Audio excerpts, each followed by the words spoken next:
Hello and welcome back, or welcome to my channel if this is your first time here. My name is Amy and I have an unhealthy obsession with Formula 1. In today's video, it is the final one of the summer break, and boy am I excited to get back. My personality, she's coming back to life. It's been too long. It's been a whole ass 3 weeks. Anyway, in case Formula 1 hasn't been your life over the past 3 weeks, even though it's been mine, I couldn't switch her off. I've compiled a list of stories you need to be paying attention to going into the second half of the season. Because the summer break wasn't enough going on for it to be properly interesting, but there were a few things that we sort of left off on at the end of the first half of the season that haven't been resolved yet, so these are just some reminders for you to look out for a few things come Zandvoort this weekend. And going into the rest of the season, of course. First of all, Alpine.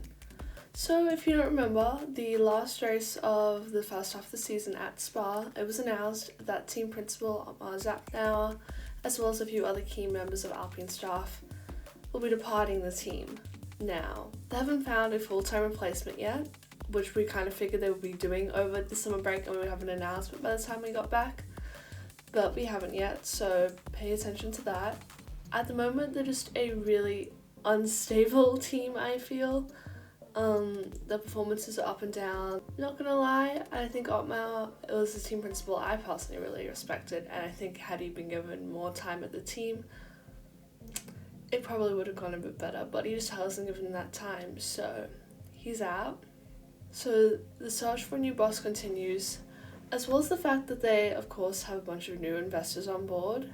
It was announced that Ryan Reynolds' investment firm invested into Alpine during the season, so I don't know if he's regretting that decision now, because again, very unstable, but we will see what happens there. Number 2, McLaren. Now, my question is whether they can build upon the momentum that they've built up during the last 3 or 4 races of the first half of the season. They've started to go really well, and they've really bounced back from such a poor start of the year. And I would also like to say, pay attention to Oscar Piastri. As you all know, I stated it last video and people pointed out, Oscar Piastri Gully. And I'm so happy that people are starting to acknowledge his talent, because I think he is genuinely going to be one of the better drivers on the grid in a few years. I would actually put money on the fact that he's going to be a podium before the end of the season. So pay attention to Oscar. Again, really talented, and if he does get a podium or even a win, it's going to be one of the best rookie seasons we have seen in a while. Since probably Charles Leclerc, I think he's up there with Charles Leclerc, which is saying something. Number 3, Aston Martin. Now, again, sort of the reversal of McLaren, just not as extreme. They started the season really strong. Fernando was on the podium multiple times. Lance Stroll was able to finish 4th, which is probably his best finish in a while. However, they have dropped off quite significantly from being probably the second best car on the grid to now 4th or 5th, as the bigger teams such as Mercedes, Ferrari, and McLaren started to catch up with Aston Martin, who in contrast are a relatively small team. I know they have a bunch of investment and new facilities being built, but in comparison to the giants, they are still. They're not a Mercedes, they're not a Ferrari, they're not a Red Bull type of vibe. That being said, they still have that ATR time that I don't think has properly kicked in yet.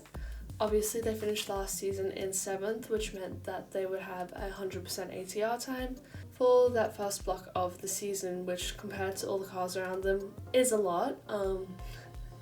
So hopefully we will see sort of the effects of that come the start of this next half of the year.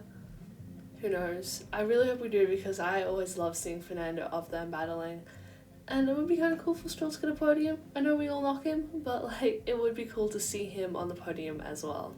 Number 4, I couldn't go a video without mentioning him. Daniel Ricciardo and Red Bull. Now, I think this is probably the teammate battle we sort of need to be paying the most attention to. It's Daniel Ricciardo versus Yuki Tsunoda.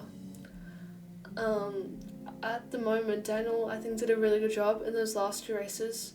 Obviously now, it's been summer break. They're all going to come back. They're going to be refreshed. Hopefully he's had a bit more time in the simulator and stuff to actually work with the team and get to know them better. Again, I know he was already integrated into the Red Bull family, but hopefully he's a bit more settled now going into Zandvoort and can do really well because, yeah, Oscar Piastri goal, Daniel Ricciardo goal, what can I say? I'm patriotic. Just for them and the Matildas, no one else. And of course, we can't really talk about Daniel Ricciardo's performances without talking about Sergio Perez's. Again, he finished the first half of the season really strongly in Spa. Well, not really strongly, but like comparatively strongly to where he's been finishing lately. So it's probably a good way to end that half of the season strong. Again, that's what people are going to remember is your last performance. So we'll see. If he falls back again, then I do see him being dropped by Red Bull, so pay attention to that. And Daniel Ricciardo potentially taking his seat, which I wouldn't complain about. And obviously Red Bull contracts somehow operate a bit differently. You're sort of signed to Red Bull and then it's up to Helmut Marko and stuff to like place you either into the Red Bull team or the AlphaTauri team, so you can sort of go between either. I think that's how they've been able to do it in the past with all these contracts and drivers changing between those teams and being dropped so quickly. And whilst we're on the topic of Red Bull, number 5, Red Bull dominance and beating records. Is the dominance going to continue? Yeah. Other teams have started to close that gap, but I do think that Red Bull is still pretty far ahead, at least for the rest of this season. What I think is really interesting is Max Verstappen and him beating records. Now, if he wins in Zandvoort, he will equal Sebastian's record for the amount of consecutive wins, like winning in a row, which is 9. So if he does that in Zandvoort, he will equal Seb. If he goes one more, it'll be in Monza, and in front of the Tifosi, he would beat that record, which would be quite iconic, and I'd be very proud of him. But the Monza curse, I fully believe in it. If you win at Monza, the next year you're just going to have an awful time. I 100% believe in that. But Max, he seems to have broken the Bahrain curse, so again, full faith in the guy to get that job done. Number 6, driver contracts.